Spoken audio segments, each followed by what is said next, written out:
சிலை என்ற பேர்ல வந்து அவங்களோட மதத்தை இழிவுபடுத்துற மாதிரி இருக்குது. நடு காட்டுல ஒன்று வச்சுட்டு இருக்கிறாங்க. ஒரு நாளையில வார இல்லை அவங்களுக்கு தோணுனா அவங்களுக்கு ஏதாவது விசேஷம் முசிப்பாத்தி பண்ணணும்னு குடிக்கணும்னு சொல்லிச்சுன்னா வாராங்க.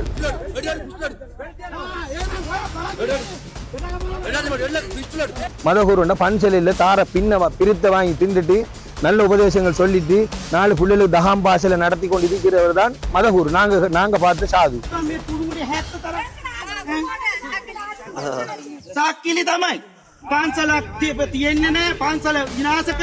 நல்லாட்சி அரசாங்கத்திலே மிருகாங்கள் இல்லையே. இப்போ அவங்க போனால் அந்த ஆமத்தூர் விட மாட்டான். அவன் டக்குனாங்க மலையிலான இருக்கிறான். நான் கீழே வெளியாக்குறத அவன் கண்டுருவான். கண்டு உடனே இப்போது அவ்வாறான மீன் பிடிக்கக்கூடிய இடத்துக்கு ஒரு மகா தடை ஒன்று போடப்பட்டிருக்கின்றது. உசுருக்கு போராடி கொண்டு இருந்தபடியாக தான் நாங்கள் அந்த இடத்தை விட்டு ஒளிம்பினாங்கள். நாங்கள் டெக்டர் கொண்டு வந்தால் போலீஸ் வந்துடுறாங்க. உடனே போலீஸை கொண்டு வந்து விட்டுடுறாரு.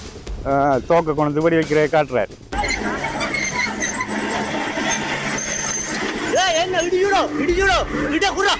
இப்படியே போட்டு போட்டு போட்டு 40 நாள் என்ன உள்ள வச்சுட்டு இருந்திருந்தாங்க.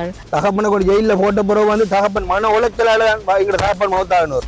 போலீஸ் ஸ்டேஷன் அடித்த துண்டுக்க காட்டில் பாய இங்கே வந்து முழு வீடு மெரிச்சு போட்டாங்களா. எங்களெல்லாம் பேசி ஜாதி வேதத்தின் மாதிரி மாடங்கள் சோனி மாடங்கள் என்றெல்லாம் சரியா பேசி யுத்தத்தில் கணவனை இழந்த குடும்பங்கள் தான் கூடுதலாக இருக்குது. அவன் பிள்ளைகள் வந்து இப்போ வளர்ந்து அந்த வயல்களை செய்ய போனால் அதுக்கு அந்த பிக்கு தான் முதல் காரணமாக இருக்குது.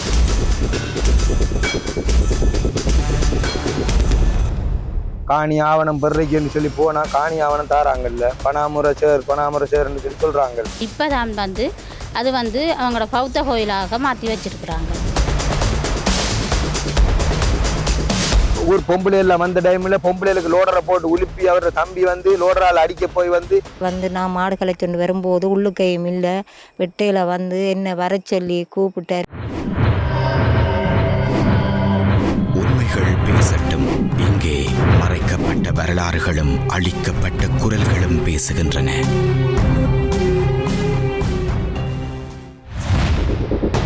தம்மிடமிருந்து எதை பறிக்கின்றார்கள் என்பதை உணர முடியாத தமிழ் மக்கள், பறிப்பதை விருப்புடன் வேடிக்கை பார்க்கும் அரசியல்வாதிகள், பறிப்பவனோடு கூட நின்று குழி பறிக்கும் நம்மவர்கள், இவர்களுக்கு நடுவில் நிலத்தை பறிக்காதே, இனத்தை அழிக்காதே, எங்களையும் வாழ விடுங்கள் என்ற ஒரு குரல் வெகு நாட்களாய் இந்த மண்ணில் ஒலித்துக் கொண்டுதான் இருக்கிறது. ஆட்சிகள் மாறுகின்றது, ஆட்சி அதிகாரங்களும் மாறி மாறி ஆளப்படுகின்றது.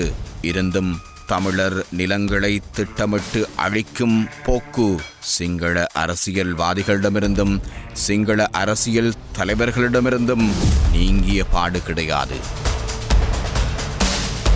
போலியான முகங்களை தமிழ் மக்களுக்கு காண்பித்து தமிழ் மக்களை மடைமாற்றி தமிழ் மக்களின் நிலங்களை சூறையாடும் சிங்கள அரசியல்வாதிகளின் முகங்கள் உண்மைகள் பேசட்டும் நிகழ்ச்சியில் குச்சவெளி பிரதேசத்தை மையப்படுத்தி வெளிச்சம் போட்டு காட்டப்படுகிறது.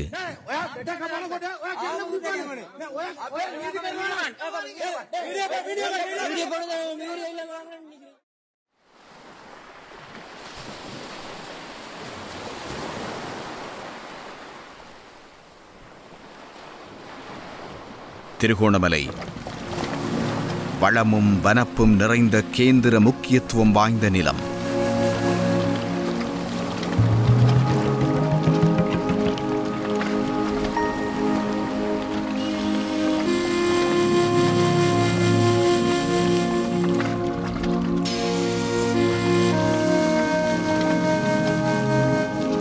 உள்நாட்டில் மட்டுமின்றி சர்வதேச ரீதியிலும் கவனத்தை பெறுகின்ற தமிழர் தாயகம். இந்த மாவட்டம் ஆரம்பத்தில் தமிழ் பேசும் மக்களை அதிகமாக கொண்டிருந்த காரணத்தினால் 1955ஆம் ஆண்டில் நிர்வாக மாவட்ட சட்டம் 22 பிரகாரம் கொட்டியார்பற்று, தம்பலகாமம் பற்று, கட்டுக்குளம் பற்று, திருகோணமலை சூழலும் நகரமும் ஆகியன 4 நிர்வாக பிரிவுகளால் பிரிக்கப்பட்டிருந்தது. இங்கு 1881ஆம் ஆண்டு காலப்பகுதியில் 64.85% தமிழ் மக்களும் 25.89% முஸ்லிம் மக்களும் 4.21% சிங்கள மக்களும் வாழ்ந்து வந்ததாகவும் பின்னர் 1946ஆம் ஆண்டில் தமிழ் மக்கள் 44.51% குறைவடைய முஸ்லிம் மக்கள் 30.58% சிங்கள மக்கள் 20.69% வசித்து வருகின்றார்கள். தற்பொழுது திருகோணமலை மாவட்டத்தில் காணப்படுகின்ற 11 பிரதேச செயலக பிரிவுகளில் குச்சவெளியும் ஒன்றாகும். இதன் எல்லைகளாக வடக்கில் முல்லைத்தீவு மாவட்டமும், தெற்கில் திருகோணமலை நகரமும் சூழலும், கிழக்கில் வங்கக்கடலிலும் மேற்கை அண்டியதாக பதவி, ஸ்ரீபுர, குமரன் கடவை, மொரவெவ போன்ற பகுதிகள் காணப்படுகின்றன. 24 கிராம அலுவலகர் பிரிவுகளையும் 78 கிராமங்களையும் கொண்டு காணப்படுகின்ற இந்த பிரதேச செயலகர் பிரிவின் மொத்த நிலப்பரப்பு 438 சதுர கிலோமீட்டர்களாகும். இங்கு 13,679 குடும்பங்களைச் சேர்ந்த சுமார் 49,009 பேர் வசித்து வருகின்றனர். பேரால் வரலாற்று தொன்மை மிக்க, வனப்பு மிக்க, வளம் மிக்க இந்த நிலம் ஆக்கிரமிக்கப்படத் தொடங்கியிருக்கிறது.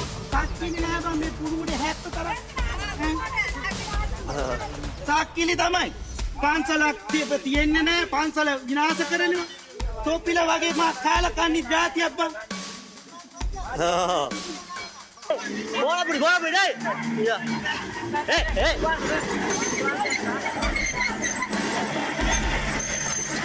එන්න ඉඩියුඩෝ ඉඩ කුරා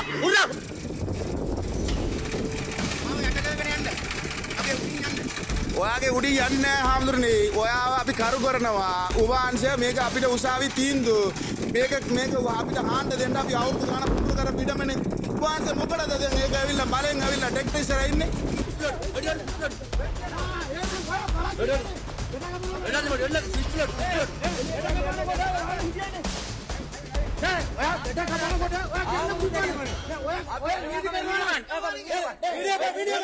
பௌத்தர்களே இல்லாத இடங்களிலும் விகாரைகள் அமைக்கப்பட்டும் அமைக்கப்படுவதற்கான முயற்சிகளும் மேற்கொள்ளப்பட்டு வருகின்றன. பூஜா பூமிய என்ற பெயரில் 3820 ஏக்கர் நிலப்பரப்பு பௌத்த விகாரைகளுக்காக எழுதி கொடுக்கப்பட்டிருக்கிறது. இவற்றில் மக்களுடைய பூர்வீக வயல் நிலங்கள், குடியிருப்பு பகுதிகள் மற்றும் புராதன சைவ வழிபாட்டு இடங்களும் உள்ளடக்கப்படுகின்றன. கரடிமலை பிள்ளையார் ஆலயம், நாகதம்பிரான் ஆலயம் போன்ற பல ஆலயங்கள் இலக்கு வைக்கப்பட்டிருக்கின்றன.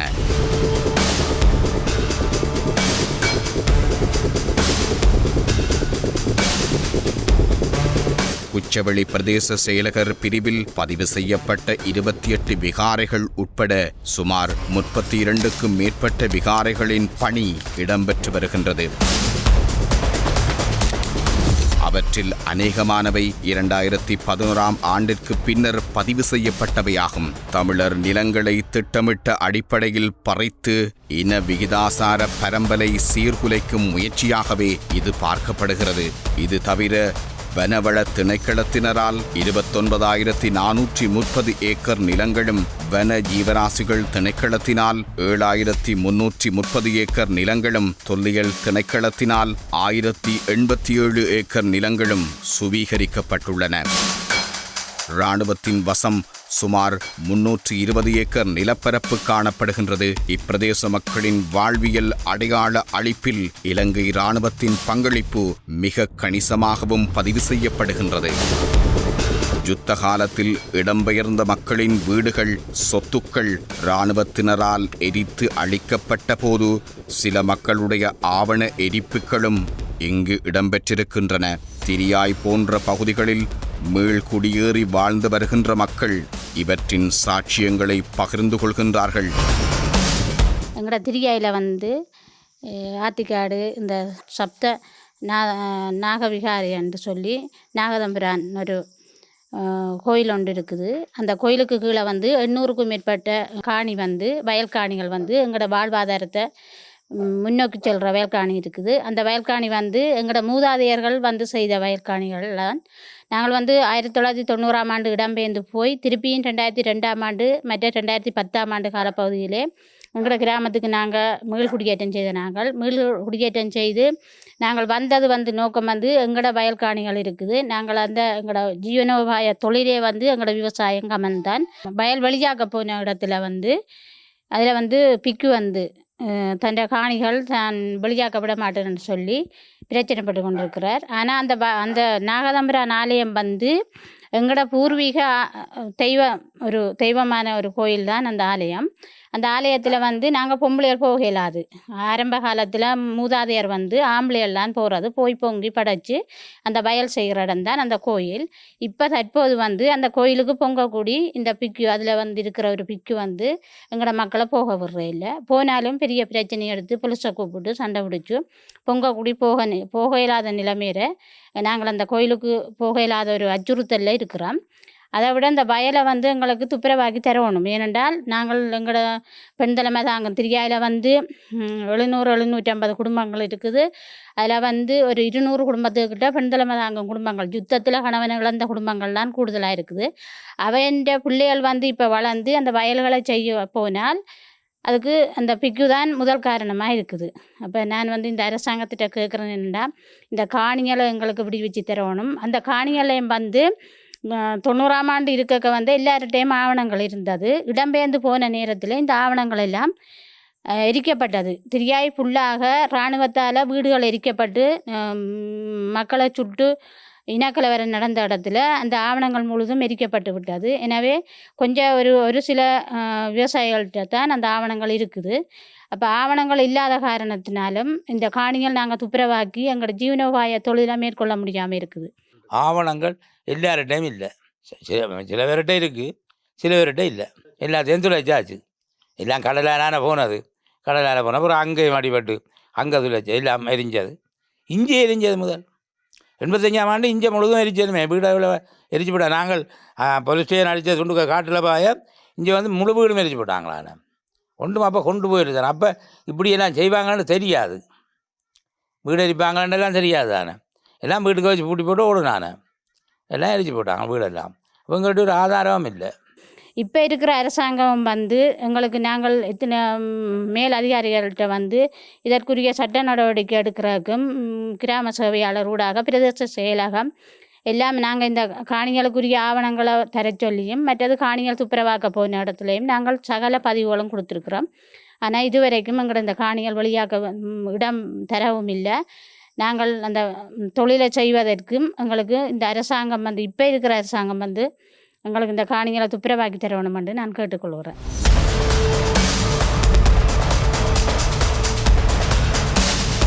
திருகோணமலை நகரத்திலிருந்து முல்லைத்தீவை சென்றடையக்கூடிய நிலாவளி வீதியினூடாக பயணப்படுவீர்களாக இருந்தால் இந்த அடையாள அழிப்பின் நகர்வுகளை தெளிவாகவே கண்டுகொள்ளலாம்.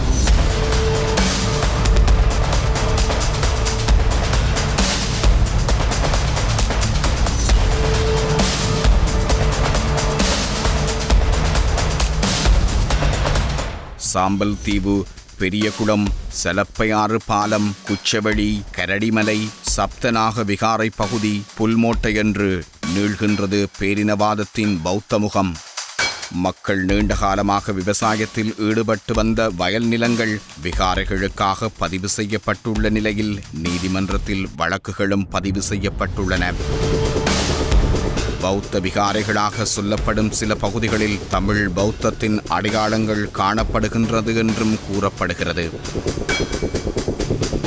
திரியாய், பரவிப்பாஞ்சான் போன்ற பகுதிகளில் காணி ஆவணங்கள் காணப்படுகின்ற தமிழ் மக்களுடைய வயல் நிலங்களை அரிசிமலை விகாராதிபதி பனாமுரே திலகவங்ச நாயக்க தேரர் அபகரித்து அவற்றை சிங்கள மக்களுடைய பெயரில் பதிவு செய்து அட்டூழியங்களை புரிந்து வருகின்றார். இது தொடர்பில் மக்கள் அதிகாரிகளிடம் முறையிட்டும் பலன் அற்ற நிலைமையே காணப்படுகின்றது.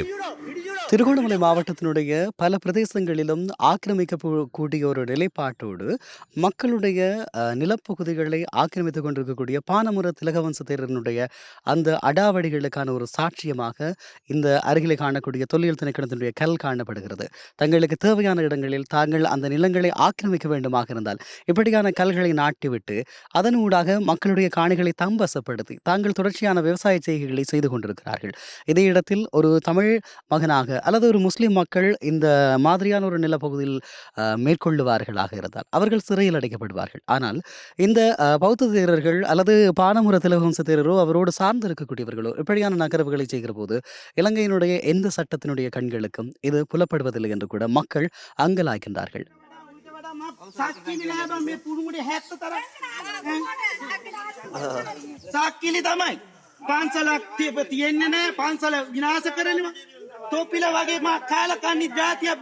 நாங்கள் பரம்பரையாக இந்த இடத்துல வந்து எங்களோட வாப்பாட காலத்திலிருந்து வெள்ளாமை செய்து வந்த இடம் சாத்தானமடு என்று சொல்ற இடம். அந்த இடத்துல வந்து நாங்கள் வெள்ளாமை செய்து கொண்டு இருக்கக்குள்ள வந்து வாப்பாட காலம் முடிஞ்சு என்னுடைய தகப்பன் வெள்ளாமை செய்து கொண்டிருக்கிற காலத்துல வந்து வெள்ளாமை செய்து நாங்கள் தரையை வந்து செஞ்சிட்டே இருக்கிறோம். வெள்ளாமை செஞ்சுட்டு இருக்கிற காலப்பகுதியில் வந்து 2019ஆம் ஆண்டு பனாமுர திலகவம்ச என்ற தேரர் ஒரு ஆளால் வந்து எங்களோட காணி வந்து வெள்ளாமை செய்ய வேணாம் என்ற நிர்பந்தத்துக்கு உள்ளாகி எங்களோட தவப்பனை கொண்டு ஜெயிலில் போட்டு டிராக்டர் உழவு இயந்திரம் எல்லாம் கொண்டு ஜெயிலில் போட்டு நாங்கள் பல சவாலுக்கு மத்தியில் இருந்து வாப்பா வெளியில் எடுத்தோம். அத்தோட வாப்பா வந்ததோட அவர் வந்து அந்த மன உளைச்சலுக்கு ஆளாகி அதுலேருந்து வாப்பா மௌத்தாயிட்டார். மௌத்தானத்தோட நாங்கள் வெள்ளாமை செய்யாமல் எங்களோட காணி இந்த பரம்பரையை நாங்கள் செய்து வந்த காணி இந்த அப்படியே கிடக்குது. அவர் வந்து சிலையை கொண்டு வச்சுக்கிறார். இந்த சிலைக்கு யாரும் வாரதும் இல்லை, பார்க்கறதும் இல்லை. இதுவரைக்கும் இந்த சிலையை வந்து நான் தான் எந்த பராமரிப்புல தான் நான் தொடச்சி கூட்டி பார்த்துட்டு இருக்கிறேன். ஜாதி பேதம் ஒன்று பார்க்காமல் அந்த ரூமை கட்டி வச்சுக்கிறார். ரூமை கட்டி போட்டு அவையில் வந்து அவங்களோட சுதந்திரத்துக்காக பகல் டைமில் அவங்களோட தம்பி சகோதரங்கள் வருவார்கள். சகோதரம் வந்து அவருக்குரிய முஸ்பாத்தி ஆற்றுல பண்ணி போட்டு போறதுக்கு அதை கட்டி வச்சுக்கிறார். நாங்கள் தரையலுக்கு வரப்புறம்னு சொல்லி நாங்கள் நெல் போடுறே வெள்ளாமை செய்கிறேன்னு சொல்லி சொன்னால் அவர் போலீஸை கூட்டிட்டு வர்றார். போலீஸ் எங்களை வந்து பயங்காட்டுது. போலீஸ் விடுற இல்லை, எஸ்டிஎஃப் வாரது எல்லாத்துக்கும் அவர் பலைய வச்சு எங்களை பயங்காட்டுறார். ஜெயிலில் அடைப்பேன்னு சொல்லுவார். ஏஜிஎஃப்சிக்கு போய் நாங்கள் ஒரு காணி ஆவணம் பெறலைக்குன்னு சொல்லி போனால் காணி ஆவணம் தாராங்கல்ல, பனாமுர சேர்ன்னு சொல்லி சொல்கிறாங்க. நல்லாட்சி அரசாங்கத்திலேயும் விடுறாங்க இல்லையே. இப்போ அவங்க போனால் அந்த ஆமத்தூர் விட மாட்டான். அவன் டக்குனாங்க மலையிலான இருக்கிறான். இப்போ நான் கீழே வெளியாக்குறத அவன் கண்டுருவான். கண்டு உடனே இந்த இவங்களை தொல்பொருள்ன்ட்டு கல் போட்டு வச்சுக்கிறான். நட்டு வயலுக்கு எல்லாம் பெரிய கல், இந்த கல். அந்த கல்லுக்குள்ளே நாங்கள் வெளியாக்குனா பிடிச்சி போடுவான். அப்படி பிரச்சனையாக கிடக்கு. நாங்கள் மேலாமல் தான் விட்டுருக்குறோம்.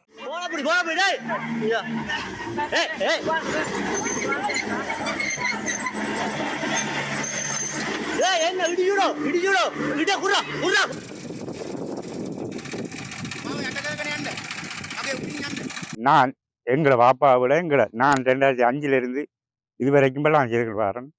நாங்கள் எல்லாரும் ஒன்றா சேர்ந்து ஏறம் 2019 இந்த காணிக்கு பிரச்சனை வர தொடங்கிட்டு, அதாவது 2019 இப்படி ஒரு சாது வந்து எங்களோட காணியையும் எங்களை பக்கத்து காணியெல்லாம் பிடிச்சி பெரிய அடாவடித்தனம் பண்ணிக்கிட்டு இருந்தார்.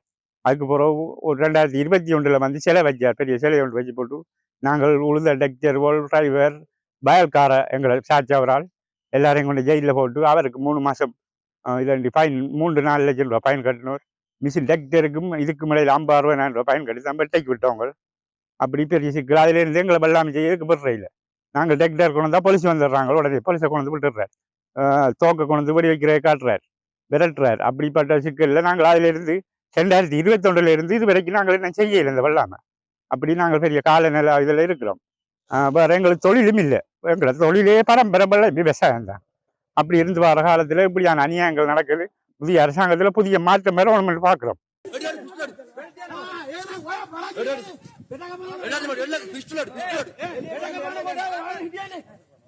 எங்களோட விவசாய காணியை 5 ஏக்கர் காணியை நாங்கள் பயன்படுத்தி வெள்ளாமை பராமரித்து வரும்போது எந்த பிரச்சனையும் இல்லை. ஒரு நபர் வந்து அவர் வந்து நான் மாடு கலைச்சொண்டு வரும்போது உள்ளுக்கையும் இல்லை. வெட்டையில் வந்து என்னை வர சொல்லி கூப்பிட்டார். என்னென்று கேட்டார். ஆற்ற காணி என்று கேட்டார். எந்த காணி என்று சொன்னேன். என்ன செய்றீங்கண்டா வெள்ளாமை செய்திருக்கேன்னு சொன்னார். சரி என்றுட்டு போயிட்டார். பிறகு பொலிசோட வந்து என்ன 10ஆம் மாதம் 12ஆம் தேதி 22ஆம் தேதி என்ன அரசு கண்ணி கொண்டு போய் இப்படியே போட்டு 40 நாள் என்ன உள்ளே வச்சுருந்துருந்தாங்க.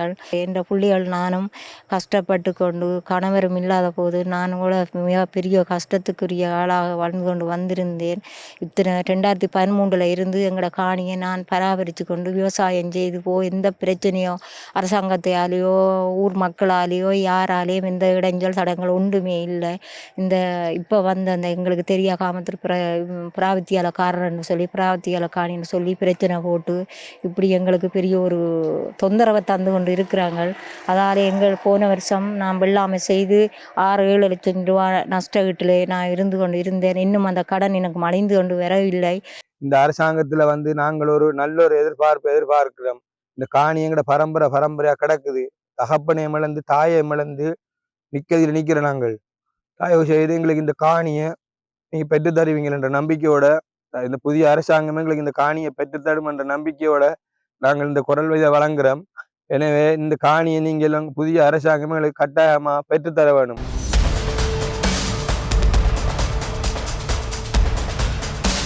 கரடிமலை பிள்ளையார் கோவில் முழுமையாக இல்லாமல் செய்யப்பட்டு பிச்சமல் புராதன ராஜமக விகாரை அமைக்கப்பட்டுள்ளது.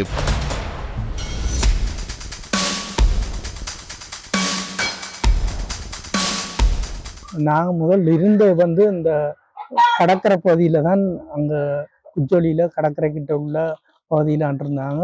அதுக்கு பக்கத்தில் எங்களுக்கு பக்கத்தில் வந்து கடற்கரை பிள்ளையார் கோயில்ன்ற ஒரு கோயில் ஒன்று இருந்தது.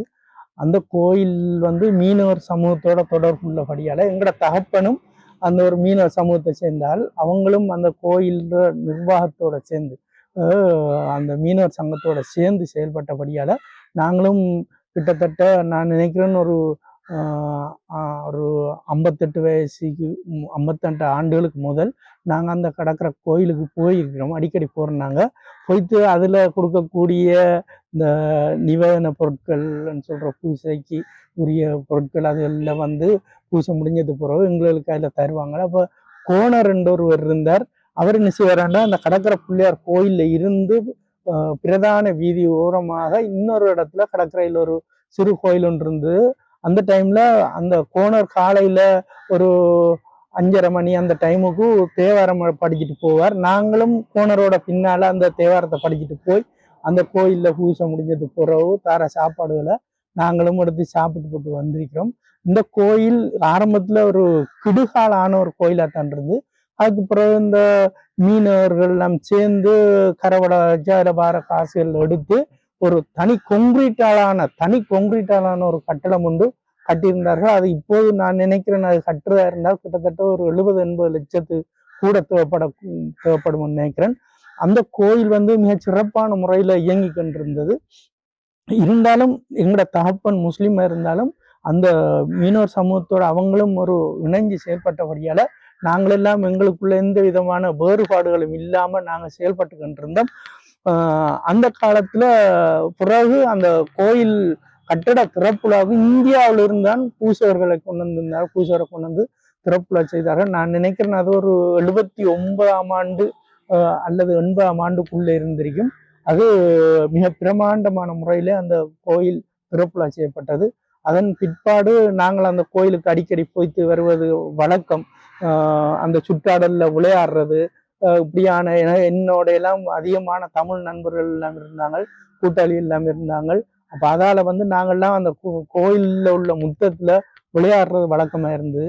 1990ஆம் ஆண்டு நாங்கள் 6ஆம் மாதம் 13ஆம் தேதி இந்த குச்சோலியிலிருந்து தாக்குதல் காரணமாக தமிழ் முஸ்லிம் மக்கள் நாங்கள் இடம்பெயர்ந்து போனோம்.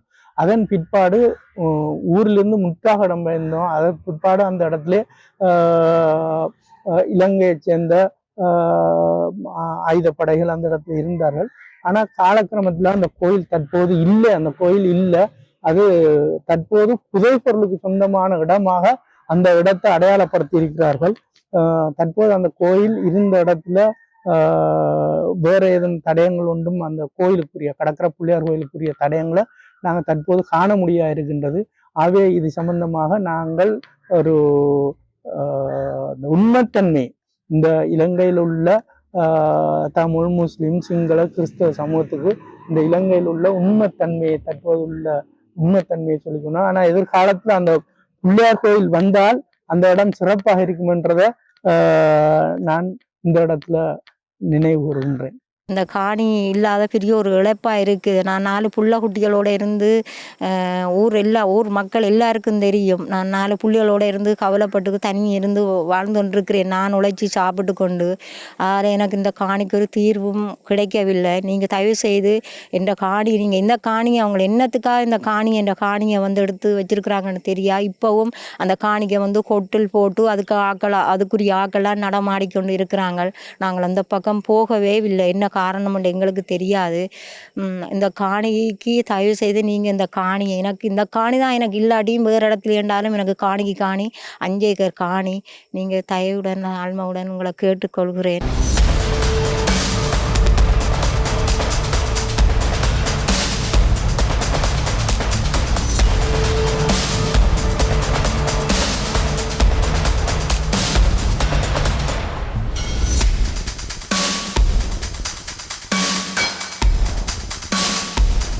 கடற்கரை சூழல்ல வந்து கடற்கரை பிள்ளையார் கோயில் ஒன்று இருந்தது.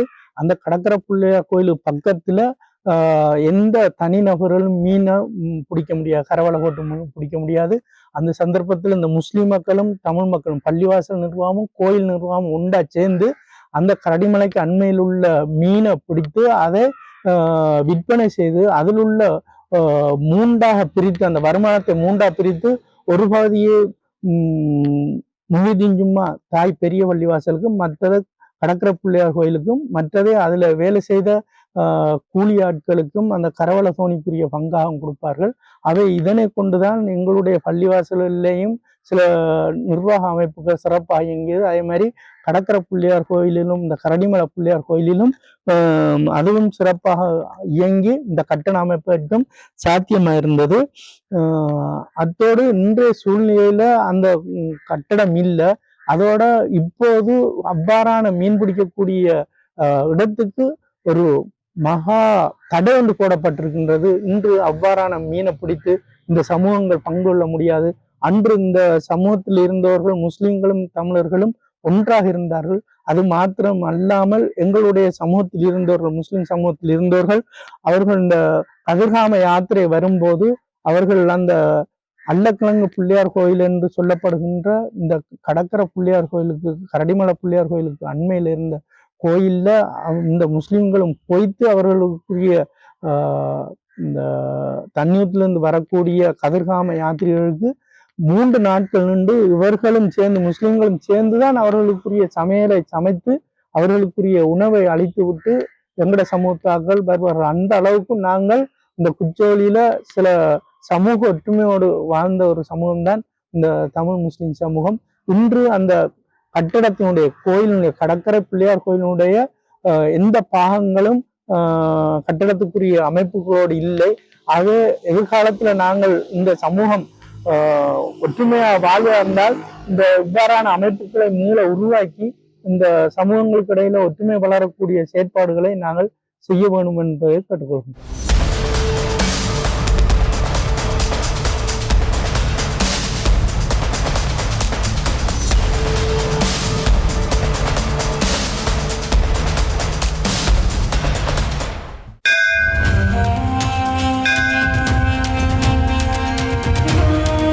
செம்பிமலையில் செம்பீஸ்வரர் ஆலய பகுதி தொல்லியல் இடமாக பிரகடனப்படுத்தப்பட்டு அங்கு ஆலய கட்டுமானங்களுக்கு தடை விதிக்கப்பட்டது. ஆனால் அங்கு விகாரை கட்டப்படுகிறது என்கின்றார்கள் பிரதேச மக்கள். திரியாயில் வளத்தாமலை பகுதியில் காலம் காலமாக வழிபட்டு வந்த நாகதம்பிரான் ஆலயம் சப்த நாக விகாரையாக பதிவு செய்யப்பட்டுள்ளது. இங்கு வழிபடச் சென்றிருக்கின்ற மக்களும் அச்சுறுத்தப்பட்டுள்ளதாக மக்கள் எம்மிடம் தெரிவிக்கின்றனர். 85ஆம் ஆண்டு நாங்கள் இடம்பெயர்ந்து குடிபெயர்த்தோம். போய் திருப்பி 2002ஆம் ஆண்டு வந்த நாங்கள் வந்து வெள்ளாமைக்கு போக அவங்க விட மாட்டேன் ஆமி அந்த பக்கம். அதில் எங்களுக்கு ஒரு வளத்தாமலை என்று ஒரு நாம்பிரான் கோயில் இருந்தது மலையில், 5 தலை நாகம். அதோட அதில் நாங்கள் பொங்கி படைக்கிற பூஜை செய்கிற அதுகள் செய்து கொண்டு வந்த நாங்கள். அதுக்கு நாங்கள் வந்து இங்கே 2004ஆம் ஆண்டு போக அவங்க விட மாட்டோம் ஆமி. அதால் நாங்கள் ரோட்டில் வச்சு பொங்கி போட்டு வந்த நாங்கள். பிறகு வயல்வெளியாக இப்போ வந்து ஒரு 6 வருஷத்துக்கு முதல் ஆமத்தூர் வந்து பூஷா பூமி என்று சொல்லி அதை விகாரையாக்கி நாக விகாரி ஏதோன்று சொல்லி அதுக்கு இது கொண்டு ஒரு கட்டிடம் கட்டி கீழே அந்த இதுகளை எல்லாத்தையும் எங்களை நாம்பிரானுக்கு முன்னுக்கு இருந்த கல்பாறைகள் எல்லாத்தையும் பிரட்டி அதில் திரவியம் எடுக்க தோண்டிக்கிறாங்க. எடுத்தாங்களோ எடுக்கலையோ தெரியா அப்படியெல்லாம் செய்து போட்டு பிறகு இப்போ எங்கள் காணியை அப்படியே பிடிச்சி இப்போ பூஷா பூமியாண்டு ஒரு 100-200 ஏக்கரை அப்படியே வெளியாக்கி தான் செய்கிறான். எங்களுக்கு விடுறாங்க. நாங்கள் இந்த ஜிஏட்ட எல்லாம் எம்பிமார் எல்லாரும் போனாதான் வழக்கம் வச்சேதான். வழக்கில் எங்களுக்கு ஒரு கொஞ்சம் காணி சேர்ந்துருக்கு இஞ்சால். அவன் பிடிச்ச காணி ஒன்றும் இல்லை. அப்படியே அவன் செய்து விடான். இந்த வருஷம் பிரச்சனைப்பட்டது உழுது பிரச்சனைப்பட அவன் விட மாட்டேன்னு விட்டான். பூசா பூமி என்று சொல்லி அந்த நாகதம்பிரான் கோயில் வந்து அது ஆதி காலத்தில் வந்து சைவ கோயிலாக இருந்தது. இப்போ 90ஆம் ஆண்டுக்கு பிற்பட்ட காலப்போது இப்போ தான் வந்து அது வந்து அவங்களோட பௌத்த கோயிலாக மாற்றி வச்சிருக்கிறாங்க. அதுக்கு எங்கட ஆக்களை போக விட்றாங்களே இல்லை. எங்கட ஆக்கள் அவங்க சாமான்கள் கொண்டு போகிறாங்க, கோயில் கட்ட போகிறாங்களன்ட்டு எங்கட தமிழ் ஆக்கள் போனால் உடனே பிரச்சனை வந்தோன்னே 2015க்கு பிறகு தான் அந்த பிக்குன்ற சிலை வச்சதும் அவங்களொரு தங்களுக்குரிய ஒரு கட்டிடம் கட்டியும் இருக்கிறாங்க. இங்கு நாங்கள் சுட்டிக்காட்டியவை ஒரு சில உதாரணங்கள் மட்டுமாகும். சிங்கள மக்கள் இல்லாத இடங்களில் விகாரைகளை அமைத்து தமிழ் மக்களை அச்சுறுத்தி அவர்களுடைய பூர்வீக நிலங்களை பறைத்து அவ்விடங்களில் சிங்கள மக்களை குடியேற்றி இன விகிதாசார பரம்பலை மாற்றியமைக்கின்ற நிகழ்ச்சி நிரலாகவே இவை ஒழுங்கமைக்கப்படுகின்றன என்கின்றார்கள் அரசியல் ஆய்வாளர்கள். இதுவே இனப்பிரச்சனையின் மூலமாகவும் விளங்குகின்றது.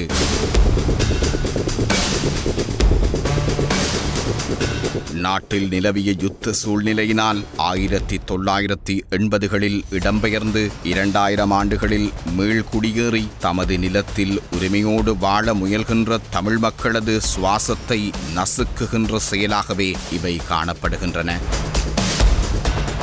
அதாவது இந்த காணி வந்து 77ஆம் ஆண்டு தொடக்கம் வந்து செய்யப்பட்டு கொண்டிருந்த காணி. அதாவது தாய் தகப்பனுடைய பரம்பரை செய்யப்பட்ட காணி. அந்த பரம்பரை காணிக்குள்ள வந்து ஒரு 10 மாதிரி நுழைஞ்சி இந்த சிலையும் வச்சுட்டு இதுல உள்ள சுத்து வட்டார காணி எல்லாத்தையும் வேணும்னு சொல்லி எல்லாத்தையும் பிடிச்சிட்டு ஆக்கிரமிச்சுட்டு இருக்கிறார். இவரால் எங்களுக்கு ஒன்றும் செய்யலை. இவர் சரியான கஷ்டப்படுத்துறாரு. எங்களே மன உளைச்சலுக்கு ஆளாக்குறார். எல்லாருக்கும் எல்லா பிரச்சனையும் இருக்குது. 10 ஏக்கர் காணி இப்போதைக்கு 10 ஏக்கர் காணி இதுக்குள்ளே செய்யாம இருக்குது. 300 ஏக்கர் காணிக்கு அவர் கெசட் பண்ணிக்கிறாராம். எது காட்டுக்குள்ள போனாலும் எது இடத்துக்கு போனாலும் அவர் இடம் எந்த இடம்னு சொல்லித்தான் அவர் சொல்றாரு. வந்து அவர தம்பி அவர் சகோதரத்தால் எங்களுக்கு சரியான கஷ்டம். இவர் வந்து எதுக்குமே எங்களை விடுறாரு இல்லை. எங்களை வாழ விடுறாரும் இல்லை, சாவ விடுறாரும் இல்லை. நாங்கள் ஒரு சின்ன வரம்பு போட வந்து அவர் பிரச்சனை போடுறாரு. அவர் வந்து லோடர் எடுத்துக்கொண்டு வந்து லோடரை கொண்டு வரார். அவர் புனித பூமின்னு சொல்லி சொன்னா அவருக்கு புனித பூமி இல்லை, எங்களுக்கு புனித பூமி, அவருக்கு புனித பூமி என்ன இது நியாயம்? அவர் கேளும். அவர் இல்லைன்னு சொல்லிச்சுன்னா தோக்க கொண்டு சுட வாரார். போலீஸ் அதிகாரி வச்சு எங்களை மிரட்டுறார், தோக்க காட்டுறார், லோடரை கொண்டு அடிக்க வர. இப்ப கிட்டத்தட்ட 2024ஆம் ஆண்டு ஒரு சம்பவம் நடந்து எங்கட ஊர் பொம்பளைல வந்த டைம்ல பொம்பளைகளுக்கு லோடரை போட்டு உலுப்பி அவரோட தம்பி வந்து லோடரால் அடிக்க போய் வந்து எங்களெல்லாம் பேசி ஜாதி வேத மாதிரி மாடங்கள் சோனி மாடங்கள் என்றெல்லாம் சரியா பேசி அதுக்கு எந்தவித நடவடிக்கையும் போலீஸ் எடுக்க இல்லை. அவரோட லோடரை கொண்டு உடனடியாக வந்து பலத்தை பாதுகாப்போட அவரோட லோடரை கொண்டு STF போலீஸ் ஊடாக அவர் லோடர் பாதுகாக்கப்பட்டு இதே நாங்கள் லோடரை கொண்டு போட்டு எங்கட சொந்த பரம்பரை காணிக்குள்ள நாங்கள் லோடர் போட வலிக்கிட்டா ஏன் இவர் இப்படி செய்யறார்? அவருக்கு இந்த பல யார் கொடுத்தை? அவர் யாரு? முதல்ல அரசாங்க பிரசிடென்ட்டோ என்னத்தில் இருக்கிறார் அவர்? எங்களுக்கு தெரியாது. அவர் விளையாட்டு ஒரு ஐடி கார்டு ஒன்று நாங்கள் கேள்விப்பட்ட மட்டும் ஒரு மதகுருன்னா பன்சலையில் தார பிரித்த வாங்கி தின்றுட்டு நல்ல உபதேசங்கள் சொல்லிட்டு 4 பிள்ளைகளுக்கு தகாம் பாசல நடத்தி கொண்டு இருக்கிறவர் தான் மதகுரு. நாங்க பார்த்த சாது புத்தாகம். எங்களுக்கு புத்தாகம் தெரியும். நாங்கள் சிங்கள ஸ்கூல்ல படிச்சு இன்றைக்கு நாங்கள் இந்த சிலைக்கு வந்து கௌரவம் பண்ணிக்கிட்டு இருக்கிறோம். இதுவரைக்கும் எங்களால் எந்த விதமான பாதிப்பும் இதுக்கு நடக்க இல்லை. நாங்கள் இது கூட செய்ய வேண்டிய வேலை அவ்வளவு செய்யறோம். இந்த சிலை வந்து கொண்டு வைக்கப்பட்டு இருட்டுல தான் இருக்குது. இந்த சிலை இருட்டுல தான் குந்திக்கிட்டு இருக்குது. ஒரு நாளையில் இதுக்கு வந்து இதுக்குரிய பராமரிப்பு இதுக்குரிய இதோ செய்ய இல்லை. எனவே இது வந்து அநியாயம், இது வந்து ஆக்கிரமிப்பு. இந்த அவங்களோட மத குருவன்ற சிலை என்ற பேர்ல வந்து அவங்களோட மதத்தை இழிவுபடுத்துற மாதிரி இருக்குது. நடு காட்டுல ஒன்று வச்சுட்டு இருக்கிறாங்க. ஒரு நாளையில வார இல்லை. அவங்களுக்கு தோணுனா அவங்களுக்கு ஏதாவது விசேஷம் முசிப்பாத்தி பண்ணணும்னு சொன்னா குடிக்கணும்னு சொல்லிச்சுன்னா வாராங்க வந்து குடிக்கிறாங்க. இதுல நல்லா குடிச்சு ஒரு ரெஸ்டாரண்ட் தான் கட்டி வச்சுட்டு இருக்கிறாங்க. இந்த அட்டகாசத்தை இந்த அரசாங்கம் அல்லாவுக்கா தட்டி காட்டி எங்களுக்கு ஒரு நல்ல ஒரு தீர்ப்பு ஒன்று தருவீங்களு நாங்கள் உங்களே வினயமா வேண்டி நாங்கள் எதிர்பார்க்கிறோம். இந்த நல்ல அரசாங்கத்துல எங்களுக்கு ஒரு நல்ல ஒரு தீர்ப்பு கிடைக்கும் மன கவலையோட கதைக்கிறோம். தகப்பன் இழந்த கவலையோட கதைக்கிறோம். தகப்பனை கூட ஜெயில போட்ட பிறகு வந்து தகப்பன் மன உளைச்சலால எங்களோட தகப்பன் மௌத்தாகினோர். எனவே இந்த அரசாங்கத்துல வந்து எங்களுக்கான ஒரு நல்ல தீர்ப்பு கிடைக்கும் என்ற ஒரு நம்பிக்கையோட தான் இந்த வாக்கை நான் உங்களுக்கு தாரம். சாத்தானமடு புதுமோட்டை 1 டிவிஷனில் அடங்கிய சாத்தானமடு குளத்துக்கு கீழே உள்ள காணி 4 ஏக்கர் எங்கட காணியில் அறப்பட்டிருக்குது. அதை விட இன்னும் கூடிய காணிக்கு ஒரு 10-12 ஏக்கர் காணி ஃபுல்லாக சிலையை சுத்தின காணியை மறைச்சிருக்கிறாங்க. அதற்கு மேலாகவும் போமிட்டுக்கு உள்ள காணி எல்லாருக்கும் போமிட்டு 49ஆம் ஆண்டு வழங்கப்பட்ட போமிட்டுக்குரிய காணிகள். இது ஒரு 60-70 ஏக்கர் காணிக்கு இதுவரைக்கும் அந்த யுத்தத்தால் பாதிக்கப்பட்டு வெள்ளாமை செய்த காலத்திலிருந்து அந்த காணி காடாவே இருக்கு. அதை சுத்தம் பண்றதுக்கு எந்த ஒரு அனுமதியும் எந்த ஒரு ஒப்பிசாலையும் வழங்கப்படையில்லை. எல்லாரும் ட்ரை பண்ணி போட்டு போயிருக்கிறாங்க. இந்த நாங்கள் சுத்தம் பண்ணி செய்து கொண்டிருந்த காணியை தான் இப்போ எங்களுக்கு மறைப்பட்டிருக்கு. அதில் ஒரு 10-12 ஏக்கர் காணி ஃபுல்லாக மறைப்பட்டிருக்கு. அவ்வளோ குளத்துக்கு கீழே உள்ள அழகான காணி. நான் ஜெயிலில் எல்லாம் 40 நாள் இருந்து என்ற புள்ளிகள் விசிட்டு பார்க்க வரும்போது கஷ்டங்கள், துன்பங்கள், துயரங்கள் இந்த போன மாதிரிக்கு இந்த கட்டத்தில் எல்லாம் நான் உள்ளுக்கு இருந்துருக்கிறேன். இந்த 1 வருஷம் ஆகுது. நான் ஜனாதிபதிக்கும் கடிதம் அனுப்பினேன். ஜனாதிபதி மூலத்திலாலேயும் ஒரு கடிதம் ஒன்று வந்து அதுக்கு பதில் கடிதமும் அனுப்பினேன். அதுக்கு எனக்கு எந்த ஒரு மாற்று காணியும் எந்த இதுவும் இல்லை. பார்க்குற சனமெல்லாம் எனக்காக கவலைப்படுதல் தான். ஏன் அப்படி நாங்கள் கஷ்டப்பட்டு பாடுபட்டு இருந்த நான் இப்போ கஷ்டத்து மத்தியில் இருக்கிற எனக்கு அந்த காணி இருந்தால் நான் கூலிக்கு போகிற நேரம் இந்த காணியில் பயன்படுத்தி சாப்பிட்டு கொண்டு இருப்பேன். எனக்கு இந்த காணியை நினைக்கும் போது சரியான கவலையாக கிடக்கு. ஏன்னு சொன்னால் நாங்கள் கஷ்டப்பட்டு நாங்கள் எவ்வளோ வேர்வை சிந்தி பாடுபட்டு நாங்கள் துப்புராகி இருந்து அதுக்கு குடியாகவே இருந்து நாங்கள் என்ற மகனார் ஒரு ஆள் அதுக்கு இருந்து நோயில் பாதிக்கப்பட்டு ஏஸ் ரூமில் கிடந்து அவர் உசுருக்கு போராடி கொண்டு இருந்தபடியாக தான் நாங்கள் அந்த இடத்த விட்டு ஒளிம்பி நாங்கள் இல்லாட்டி அந்த காணியில் நாங்கள் இருந்தால் இன்னும் நாங்கள் அதிலேயே குடியிருந்து இன்னும் நாங்கள் இதை விட அதிகமாக எங்களை காணி பறிமுதலும் போகிறது இல்லை. எங்களுக்கு தெரியாமல் வந்து கல்லை போட்டுட்டு என்னட்ட வந்து என்ன கல்லண்டு கேட்டால் எனக்கு தெரியுமா, என்ன கல்லண்டு எனக்கு தெரியும், அதை பற்றி எனக்கு தெரியா. நான் சொன்னேன் நீங்களான் வந்து போட்ட நீங்கள் உங்களுக்கு தான் தெரியும் என்று சொன்னேன். எங்களுக்கு தெரியாமல் ஒரு மக்கள் ஒருவருக்கும் தெரியாமல் வந்து இது சட்டவிரோதமான ஆக்களோட வந்து கல்லை கொண்டு வந்து போட்டுட்டு எங்களுக்கு வந்து காணியை பிடிச்சி போட்டு இது புறாவித்தியாலம்னு சொன்னால் எங்களுக்கு தெரியாது. உண்மையில நான் கஷ்டப்பட்டு நொந்து கொண்டே இருக்கிறேன். நாங்கள் போய் காணிக்க போனோன்னா பிக்கு வந்தோன்னா காவல்துறை வந்துடும். ஆனால் காவல்துறை சொல்லியும் அந்த பிக்கு கேட்குறாருல தனக்குரிய காணிகள் தான் விட மாட்டேன், தொல்பொருட்குரிய காணிகண்டு நிற்கிறாங்க.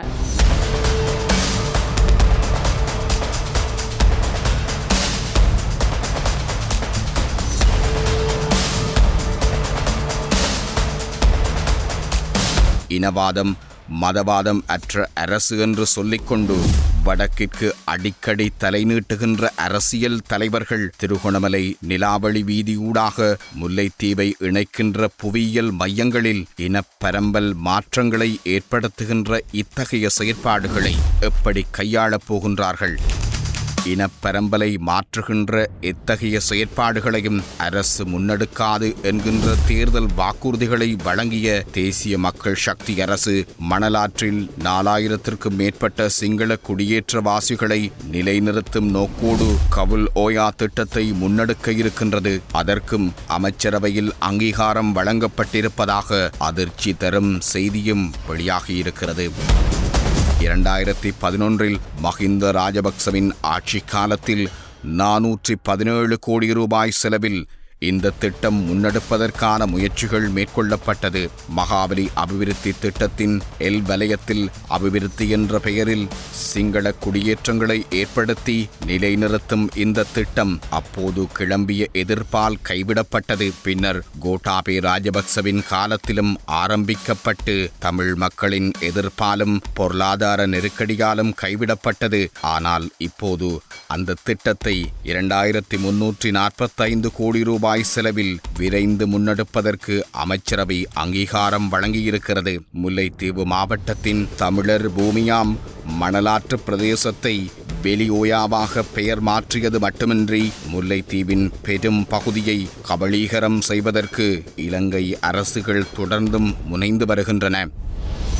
இந்த பின்னணியில் இனப்பரம்பலை மாற்றும் எந்த குடியேற்றங்களையும் தமது அரசு முன்னெடுக்காது என்றும் தேர்தல் வாக்குறுதி வழங்கிய அனுர அரசு திருகோணமலையின் குச்சவெளியின் நிகழ்ச்சி நிரலை முல்லைத்தீவோடு இணைத்து இன விகிதாசார மாற்றங்களை நிகழ்த்துவதற்கு தொடர்ந்தும் துணை போகப் போகின்றதா? தேசிய மக்கள் சக்தி அரசையும் அனுர என்கின்ற தலைவரையும் நம்பி வாக்களித்த தமிழ் மக்களை ஏமாற்றப் போகின்றதா? இனப்பிரச்சினையின் அடிப்படையை புறம் தள்ளி தேர்தல் கட்சி என்பதாகவே தன்னை பதிவு செய்யப் போகின்றதா? இவற்றிற்கெல்லாம் விடையற்ற வினாக்களே எஞ்சி நிற்கின்றது.